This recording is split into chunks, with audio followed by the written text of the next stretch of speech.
क्या आप लोग जानते हैं कि 300 मिलियन साल पहले हमारी ज़मीन कैसी होती थी और अफ्रीका दो हिस्सों में क्यों और कैसे टूट रहा है। जियो फैक्ट्स की एक और वीडियो में खुश आमदीद। नाजरीन, जैसी दुनिया हम आज देख रहे हैं असल में ये ऐसी नहीं थी। आज से 300 मिलियन साल पहले ये सारे कॉन्टिनेंट्स एक ही थे, यानी north America, south America, Asia, Europe, Africa, Oceania और अंटार्कटिका।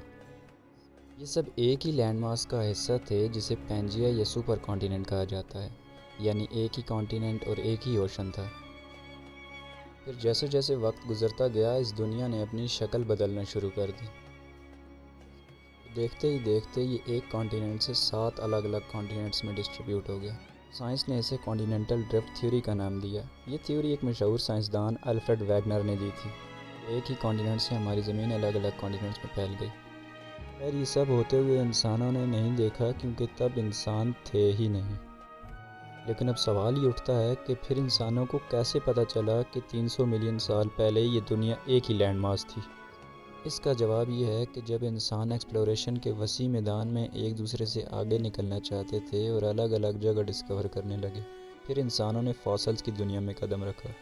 एक जैसी स्पीशीज़ के फॉसल्स अलग अलग कॉन्टिनेंट्स में मिले, जिसका मतलब यही था कि ये सारे कॉन्टिनेंट्स पहले आपस में जुड़े हुए थे, जिसे उन्होंने सुपर कॉन्टिनेंट का नाम दिया। क्योंकि प्लांट्स और एनिमल्स इतना वसी समंदर पार करके दूसरी तरफ जाने से रहे, उन्हें एक ही नस्ल के डायनासोर्स की हड्डियां अलग अलग कॉन्टिनेंट्स में मिली जो कि अब तक ज़मीन तले दब चुके थे। अब अगर साउथ अमेरिका और अफ्रीका की बात की जाए तो इनके लैंड मास की शेप से ये साफ ज़ाहिर होता है कि ये एक पज़ल की तरह आपस में जुड़ रहे हैं।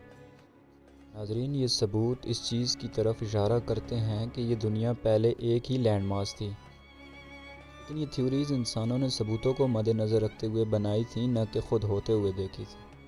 लेकिन ये जानकर आपको हैरानगी होगी कि 300 मिलियन साल बाद एक ऐसा सबूत और मंजर इंसान अपनी आंखों से देख रहे हैं।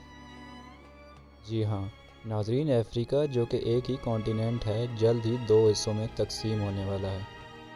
अफ्रीका के मुल्क इथोपिया से लेकर तंजानिया तक एक बहुत बड़ा क्रैक पड़ चुका है, जो कि अफ्रीका को 2 हिस्सों में तकसीम कर रहा है। नाज़रीन, ये क्रैक, जिसे ग्रेट रिफ्ट वैली का नाम दिया गया है, ये एक डाइवर्जेंट प्लेट बाउंड्री का बेहतरीन नमूना है, जो सोमालियन और न्यूबियन प्लेट के डाइवर्ज होने से बना है। अफ्रीका का ये वेस्टर्न हिस्सा भी ऐसे ही अलग हो रहा है जैसे दुनिया के बाकी सब प्लेट्स अलग हुई और पैंजिया टूटकर अलग अलग कॉन्टिनेंट्स में फैल गया।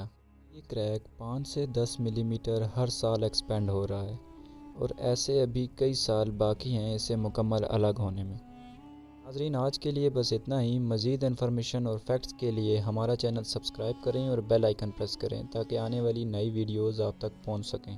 शुक्रिया।